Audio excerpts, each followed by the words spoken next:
هو كل الميك اب عموما مضر، يعني ما اقدرش اقول لك ان الباودر الحواجب هتبقى مش مضره زي الكريمي او العكس، لا كله مضر. برضو ارجع اقول ان الاعتناء بالنفس حتى في حواجبك، انك انت تجيبي لها زيوت معينه، ماسكرا معينه بتتباع في الصيدليات، انك انت تعتني بيها مش هتقع، وتحاولي ان انت ما تلعبيش فيها بقدر الامكان. دي اول حاجه واهم حاجه.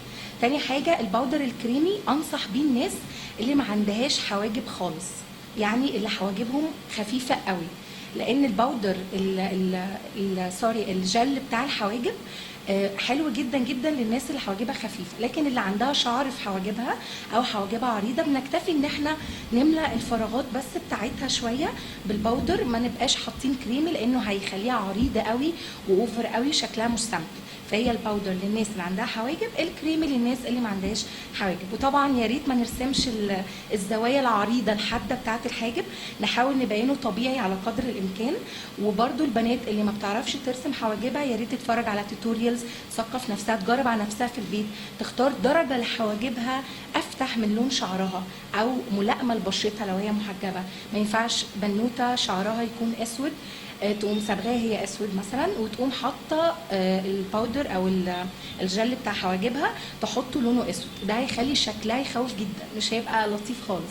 فاحنا لازم نحط لون افتح من درجه شعرنا، درجه او اتنين كمان معانا، بس اهم حاجه ما نعملش زوايا برضو عريضه، دي اهم حاجه. في الايلاينر ان احنا نرسم ايلاينر يكون مظبوط، يعني ما بقاش عيني في عيون كتير قوي على فكره، عايزه اقول لك يعني في عيون نعسانه، في عينين مبطنه، في عينين واسعه، في عينين ضيقه، في عينين قريبه.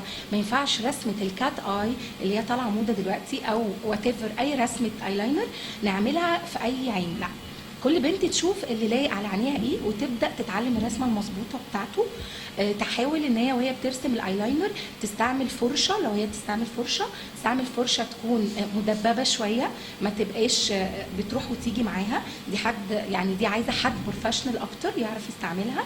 فممكن تستعمل الديب لاينر زي ما انت قلتي، ده هيبقى ظريف معاها عشان ده بيبقى محتاج حد لسه مش متمكن، جاست ان هي جربت مره واثنين وثلاثه وهو هيجي بالتدريب وكل حاجه، تبدا ان هي بعد كده تستعمل الريشه طبعا اكتر حاجه بتظبط الايلاينر حلو قوي قوي قوي.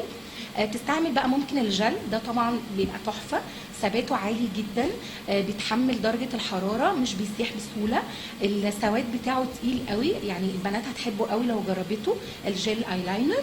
وتستعمل الفرشه بتاعته، طبعا الفرش دي قصه كبيره جدا، في منها السلانتد، في منها الواقفه عادي كده رفيعه، ليها انواع كتير قوي، بس دول اشهر اتنين في الفرش بتاعت الايلاينر. هي تستعمل اللي هي الريشه الخفيفه خالص او السلانتد اللي هي جايه بميل شويه، الاتنين دول هيبقوا حلوين قوي معاها في رسمه ايلاينر.